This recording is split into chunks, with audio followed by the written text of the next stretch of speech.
So I'm here in Scottsdale, Arizona to drive the all-new 2020 Hyundai Sonata, and at these programs, sometimes the manufacturers have a special little surprise for us. And today that surprise happens to be this camouflage vehicle. This is the 2021 Hyundai Sonata N-Line, a new performance version of Hyundai's very popular midsize sedan. And today they're actually going to give us a chance to drive the car. So let's go for a drive and let's see what the N-Line is all about.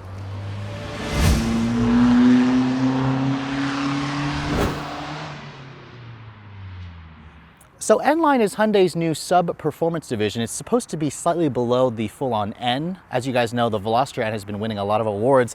So the N-Line of the Sonata is coming to the Hyundai party with a completely unique powertrain. Now, of course, this is a very early production spec model. However, it sports a completely new engine for the Hyundai family. It's a 2.5 liter turbocharged direct injection four-cylinder. So it's essentially their SmartStream engine family, their new engine family, with a turbo bolted onto the base motor to make an estimated 290 horsepower, nearly 300 horsepower, and around 310 pound-feet of torque. Those numbers will make the Sonata N-Line one of the most powerful production mid-size family sedans on the market, and it actually is going to be paired with an all-new 8-speed wet dual-clutch transmission. So there's no manual transmission available. However, this dual-clutch transmission, Hyundai says, will be giving it the kind of performance we're looking for, and they've also refined the shift quality compared to their previous 7-speed transmission. Now, this vehicle will only be front-wheel drive, which kind of disappointed me, but I'll have to wait until I actually drive the car.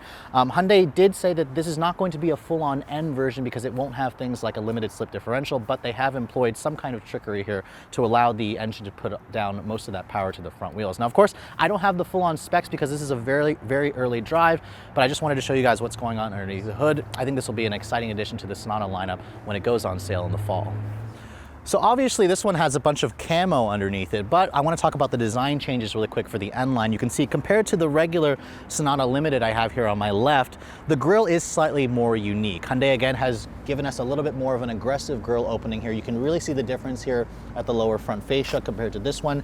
The air intakes here are not functional, at least some of them here are functional, some of them are not, but I like how this is one continuous piece as opposed to the cut line that you get for the regular Sonata Limited. These full LED headlights, you can see these are the upgraded multi-reflector matrix style LEDs that you get on the Sonata Limited.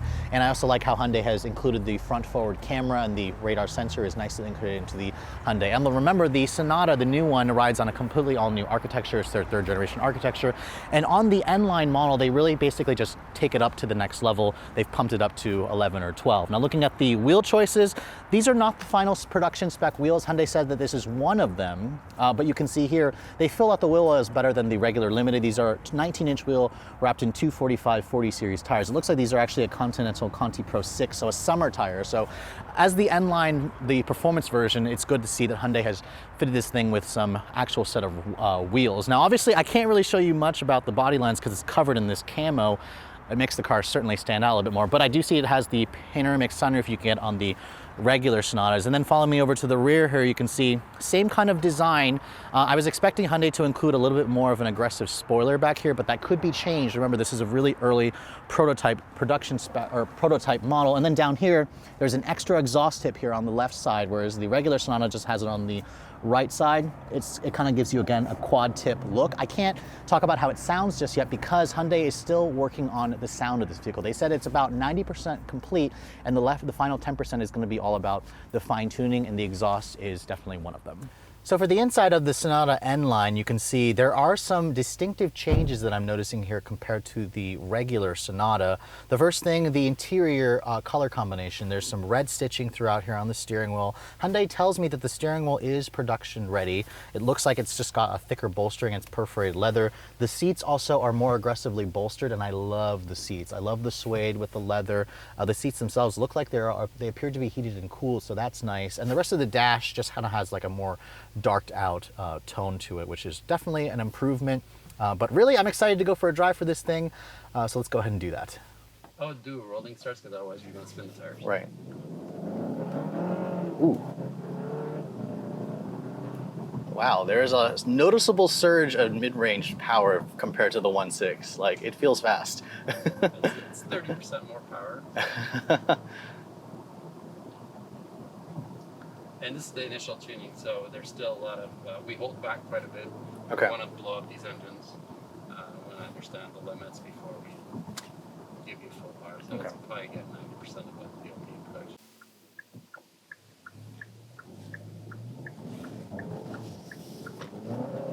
Wow.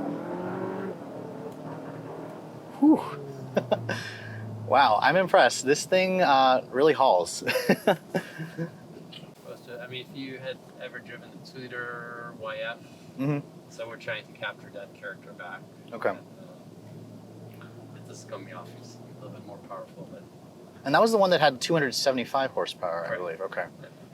Now I have it in sport mode here. If I switch it to Sport Plus, does that make a big difference? Not really, but I would recommend. So Sport Plus right now is set up so traction control, everything's off. That's not won't be our production intent in US. Okay. But in custom, I've pretty much set it up the same way. So Okay. you get everything as max. So Sport Plus for powertrain, sport steering, but ESC on. Okay. So the shifts are going to be quicker. So we've optimized quickness of shift and compromise shift smoothness. Mm-hmm. But that's a Sport Plus. Okay. In all the other modes, it's a balance or a little bit. Right. Take it right here. Now, will you guys have launch control on this with this car with the transmission? I have to get back to that. Okay. I don't know that. I know that we haven't finalized it. Whether we will have it or not, I need to find out. Okay. But I know we've worked on it. Okay. But whether we will offer it. And what have you guys changed, or what are you planning to change for the suspension and? So relative to the car you drove today, these are 19-inch tires. They're both summer and all season. It comes all season standard. Summer is optional. Okay. It has a different, slightly different front geometry to accommodate the 19-inch tires. They're wider. Okay. And then the bushings on the suspension are all higher rate. Okay. Springs, bars, dampers are different. This has a rack-mounted MDPS versus a column-mounted that you drove today. Okay. So is that supposed to help reduce the torque steer potential? That's mostly to improve feel and Okay. precision. Okay. Torque steer, I think right now you will feel a little bit more torque steer, but we have not optimized the traction control yet.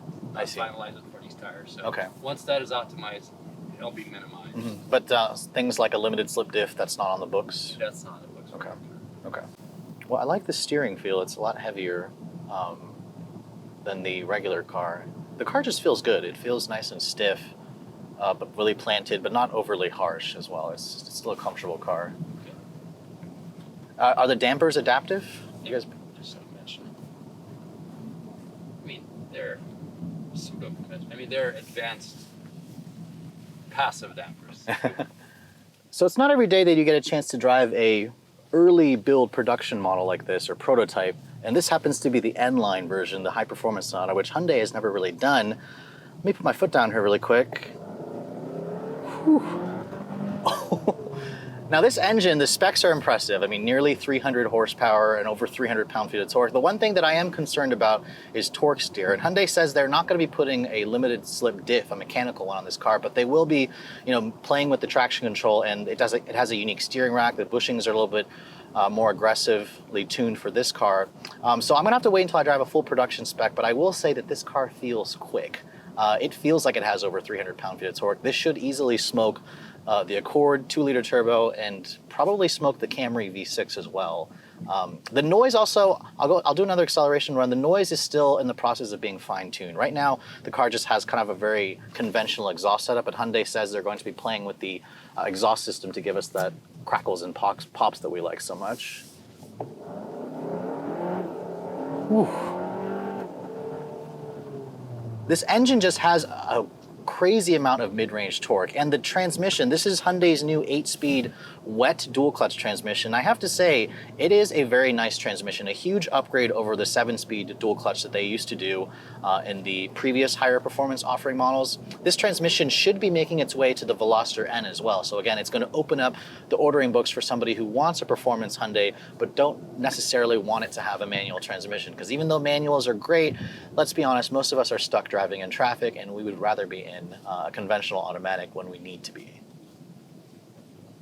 Now, like other N-line specific models or N models, Hyundai offers a plethora of drive modes to choose from. It's controlled via this little toggle here, and you can switch it out between a Sport Plus, a Sport, and a normal, and then a custom setup. Right now, when you put it into Sport Plus, it shuts off the stability and traction control. That is probably not going to make it to production here in America.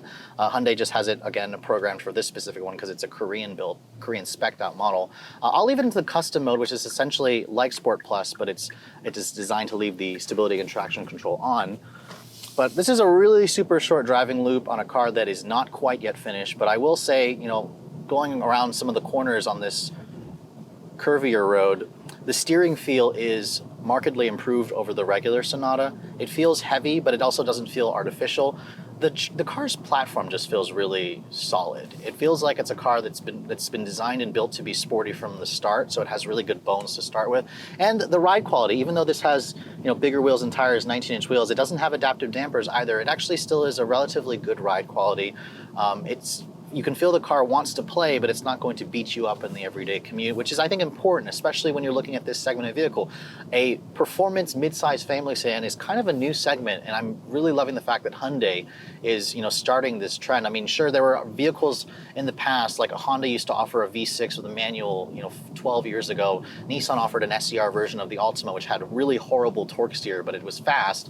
So it's good to see Hyundai, you know, trying out this space, because as enthusiasts we wanted a Sonata with more power. You know, at launch the base motors were perfectly fine for commuting, but this is the one that a lot of people are going to be curious about, and I'm really excited to see that Hyundai is, you know, doing stuff like this, you know, taking risks with the Sonata in terms of the design and for the driving dynamics. But I hope you guys have enjoyed this quick little drive of the Sonata N-Line. Keep in mind, this is an early build, you know, prototype model that will have some fine tweaking to do.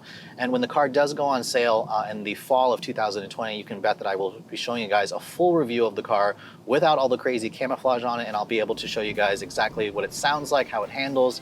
Hyundai actually says they're probably going to be adding a launch control system to the transmission. And I'm just really excited to see this transmission make its way to other Hyundai vehicles in the portfolio. But with all that said, I hope you guys have enjoyed watching. If you're also interested in seeing the latest cars I'm testing, be sure to follow us on Instagram at Redline_reviews. Like us on Facebook. And as always, guys, please keep subscribing to the Redline Reviews YouTube channel for all the latest reviews. Thank you so much for watching. I'll catch you all in the next video.